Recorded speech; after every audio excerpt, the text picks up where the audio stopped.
ठेवणे का परमेश्वराला आणि बाबाला प्रणाम करू.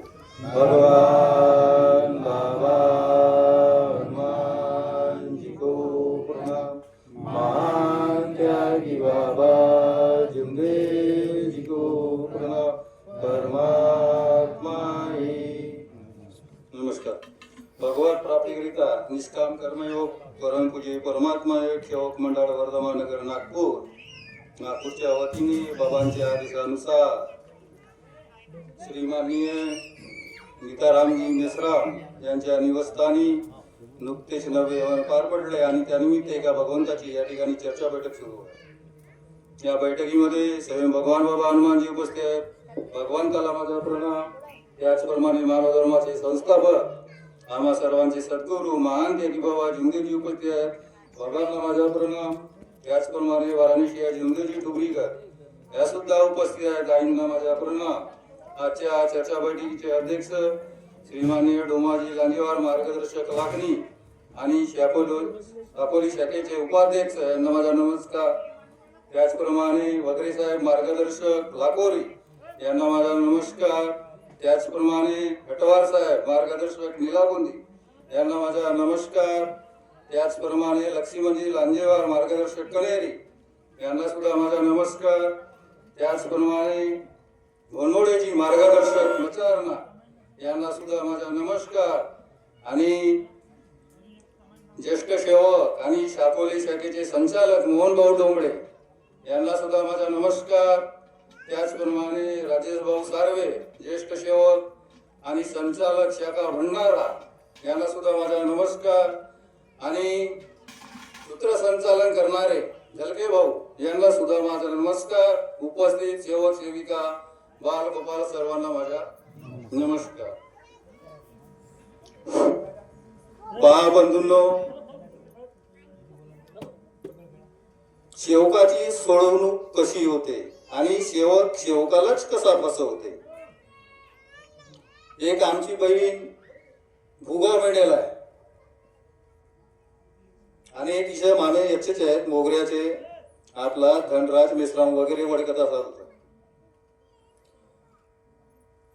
तिच्या पतीला झवर डॉक्टरकडे भंडारा नेला होती आणि तरी प्रकरण दुसराच होता.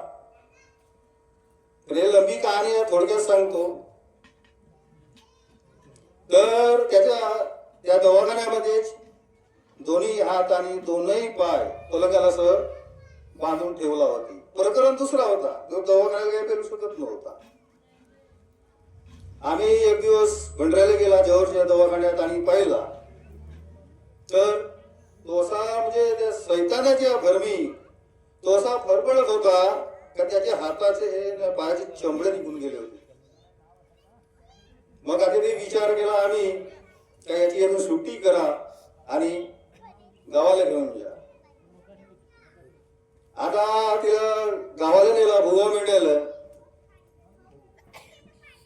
आता एक सेवक मोहाडी शाखेच्या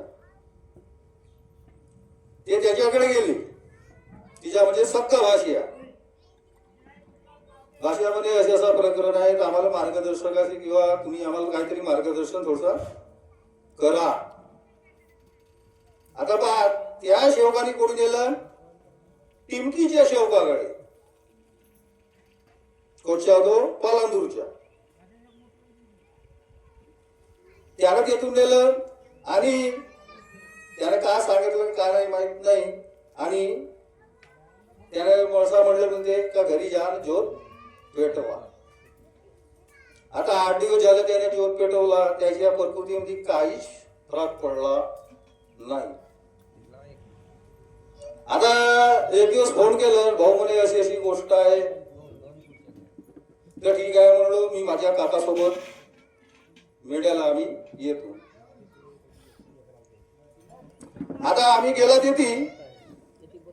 तिला विचारला पूर्ण. बाय म्हणला तू कोण्या मार्गदर्शकाकडे गेलती आणि त्या मार्गदर्शकाने तुला काय विचारलं तू का सांगितलं त्या मार्गदर्शकाला. नाही भाऊ म्हणे असं काहीच विचारला नाही. म्हणला तुला नेणारा कोण हो. तर म्हणजे टिमकीच्या बोलव म्हणला त्याला येते. त्याला बोलवला देते.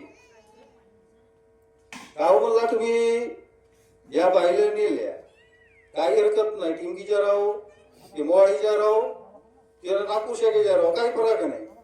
पण या बाईची मला तुम्ही सोडवणूक केल्या का? नाही म्हणे. त्या म्हणे फक्त घरी जा आणि ज्योत लावा असं सांगितलं. म्हणे जेपर्यंत सोडवणूक होणार नाही तुमच्या दुःखाची किंवा तुमच्या कोणत्या मागे प्रकरण आहे त्याची सोडवणूक होणार नाही तेपर्यंत भगवंत तुमच्या समोर येणारच आहे, काही साथ देणार नाही. तो सेवक आला आणि म्हणू लागला, त्याला एकच प्रश्न केलं. मी म्हणलं बाबाचा शब्द कोणाला आहे? टिंकीला आहे, मंडळाला आहे, हे मोवाडी शाखेला आहे. तो म्हणे सर्वच म्हणजे आता काही नाही, नवीन नवीन शाखा बुडल्या, सर्व शाखेला आणि मंडळामध्ये बाबाचा शब्द आहे म्हणे. पाहतो टिंकीच्या सेवक. तर त्याला एकच प्रश्न केलं, तू म्हणला किती वर्ष झाले या मार्गात आला? तो एवढा जीत करू लागला माझ्यासोबत राजूभाऊ का बाबाचा शब्द सर्वांचा आहे. मग त्याला एकच प्रश्न केला, म्हणला बाबाचा शब्द फक्त मंडळाला आहे, मंडळा इथे कोण्या जिल्ह्याला शब्द नाही. तो गुपचूप राहिला, त्यांनी त्याची सोडवणूक केला आणि दुसऱ्या दिवस पासून तिच्या जो पतिदेव होता चालायला लागला. म्हणजे कसं आहे, जेपर्यंत आपण सोडवणूक करणार नाही, कोणताच सेवक असो, कोणत्या शाखेचा सेवक असो, तेपर्यंत तुम्हाला काही समाधान मिळणार नाही. म्हणजे काही काही सेवक असे असतात, म्हणजे याच्या काही फायदा नाही झाला पाहिजे किंवा कोणत्या येण्या झाल्या म्हणून असं फसवणूक करतात. अशी फसवणूक करा नको. जमत असेल तर मार्गदर्शन करा किंवा नसेल जमत तर नको करा, पण कोणाला फसवून ठेवू नका. कारण आपण जरी त्याला फसवायचं करेल उद्या आपणही फसणार आहोत. हे दैवी शक्ती आहे, या शक्ती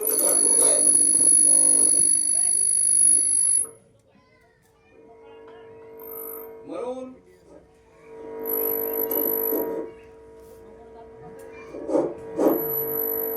जमलं तेवढं मार्गदर्शन करा आणि चांगला म्हणजे दुसराही व्यक्ती अशी खुशी जगल्या पाहिजे, त्याच्याही मनात समाधान झालं पाहिजे असे कार्य घडवा. अन्यथा कोणालाच फसवण्याचा प्रयत्न करू नका. बरं असो, मी काही जास्त बोलत नाही, एवढंच बोलून आपलं दोन शब्द इथं थांबवतो. सर्वांना माझा नमस्कार.